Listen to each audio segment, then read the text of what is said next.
All right, hello there, welcome back to another wee bit different video. Today's video, OKC strikes back, and they do it with serious intent. They do it with serious fire. We're talking about a performance from the MVP. We're talking about help from guys like Aaron Wiggins and Alex Caruso. Alex Caruso, you expect to be an impact on the defensive end. Really felt like he had it going on both sides of the court today. I mean, just looking at the box score real quick before we get into the team stats. J-Dub 19, Chet 15, Shea 34, 5 and 8, Alex Caruso 20 points, Aaron Wiggins 18 points. Huge factors into this game. It really feels like the Pacers were just giving up too many threes, and it obviously caused OKC to have opportunities to go on runs, and then defensively they did pretty good up until I believe the fourth quarter. Yeah, it was the fourth quarter. They gave up 33, but also in the third, they gave up 33. They just also put up big numbers for themselves. When I say big numbers, I mean playoffs. That's big numbers. You don't see 34, 33 oftentimes now in a quarter due to the playoffs just being extremely physical and intense. But anyway, the key factors you can take away from this game was, one, even though they made the same amount of threes, OKC was able to create easier shots. OKC's shots were easier today. And two, they leaned heavily on Shea to get the job done. Pacers, it really felt like that first half was just dreadful, missing a lot of shots. Shots they made game one, to be honest with you, especially on that run. Rebounds were in a crazy differential, 7-11. Obviously, if you're the Pacers, you want to tighten that up, but losing by 4 isn't going to lose you a game itself. Turnovers in terms of steals, 9-10, that was fine. And total turnovers, 15-13, that was fine. Really, more than anything, what it was is OKC straight up just was able to create more openings, and they were able to lean on Shea to get the job done. Tyrese Halliburton himself, up until the fourth quarter, I want to say he had 9 or 5 points. Regardless, he had a strong fourth quarter. It's the first 3 quarters, and you see his box score doesn't look as great. I mean, it's frustrating definitely as a unbiased fan, just a neutral who I don't have a favorite team in either or.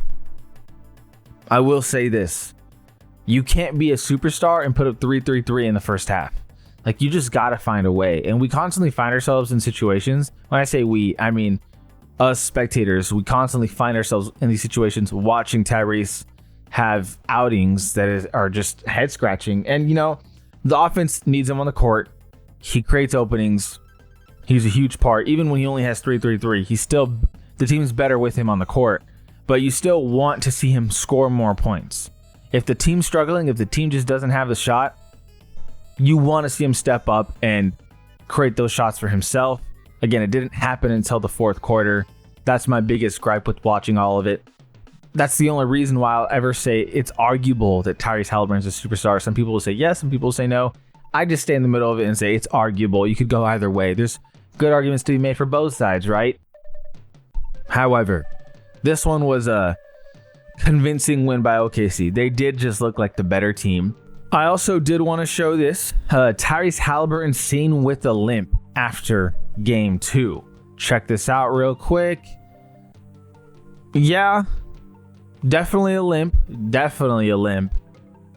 But you know, NBA players have access to medical staffs with all kinds of medication and painkillers and whatnot. He should be good to go. I mean, at this point, every player in the league, when you're this deep into the playoffs, is going to be dealing with something. But it's just about playing through it and finding your best basketball. Just real quick, I did want to go over a little bit of film. Nothing too much, but just talking about game 2 and stuff that I noticed. You know, the stuff that Pacers are going to see when they go into the film session and say, how do we get better from game 2?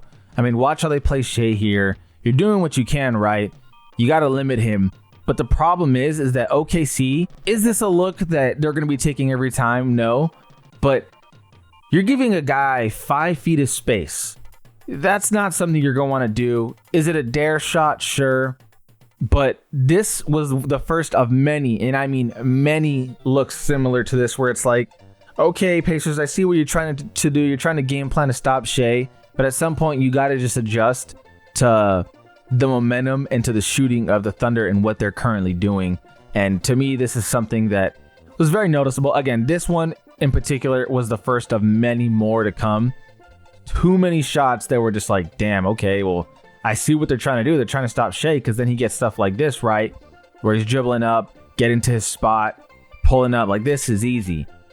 Too easy, in fact. So I understand the Pacers' urgency to be like, yo, we got to shut this guy off. But the rotations are just going to have to be tighter if you're going to try to double him. And again, too many open shots. I'm in the film session. If I'm in the film review, I'm clarifying to the team to pick your spots, pick your moment, because if you're going to double, you know it leaves a guy open. That's common sense. But we got to know who it leaves open, for one, to see if we want to encourage that person to shoot. And two, we got to pick, not spit, definitely not spit, but we got to pick a spot on the court where we want Shea to be doubled, because during certain spots, or, you know, for example, if it's like over here or in the corner, right, it's hard to pass it out of a double, period. So for me, I'm conveying to them, let's pick our spots. You know, obviously the Pacers are just following their game plan, but as a person who, again, who's seeing all this happen, like, this time they're not even doubling Shea, but this is one of those, we don't want to give up anything interior. Our rotations are to collapse inside. So this is great and all, you know, Miles Turner's help side. But the problem is you have Nembhard just dive into Holmgren, and then you're not really having anyone to Shea other than Nembhard again. And this was a lot. Like I said, this was happening often. This wasn't no temporary thing. And you can keep going, and look at this again. Just these dare shots. And Chet Holmgren's still a really solid three-point shooter, right? When he's able to get into his shot, like, look at this.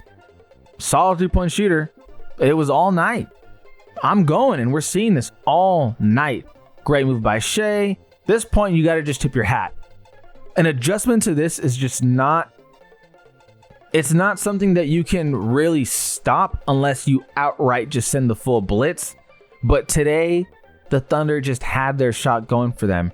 So, hey, maybe there are times where you do send your blitz, but you can't, to me, again, this is just in my opinion, you can't continuously send it and let Shea know what's coming. You want to be able to throw him off and have, you know, kind of what the Lakers did with Jokic in the regular season. You just throw the kitchen sink at him, everything as much as you can. But when Shea knows what the defense is going to do, you're making his life easier.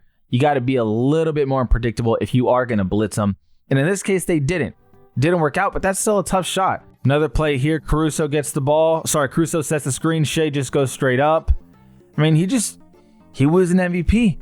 You know, for the Pacers, it's as simple as sometimes you just got to knock those shots down when the Thunder are playing like this. But at the same time, better pressure can be applied than this. So I've shown you several examples of Shea just passing it to a wide open guy for three. You know, Pacers defense is collapsing into the interior, but too many open threes given up. Let's see off the next offensive highlight right here off the bat. Let's check this out. Is there going to be a wide open three given up? No, but it is. Yes, actually, it is a wide open three given up. The point is, I hope you guys understand, for the Pacers, this isn't something they're going to carry to game 3. They will adjust. Seeing the defenses collapse inside just didn't really work, especially when the Thunder have it going, and they had it going. You could tell early on that, again, they just came out with more ambition. They came out with more intensity. They came out looking like, you know, the team that they've been all season. So Pacers are going to shoot better moving forward, most likely. That first half was pretty bad.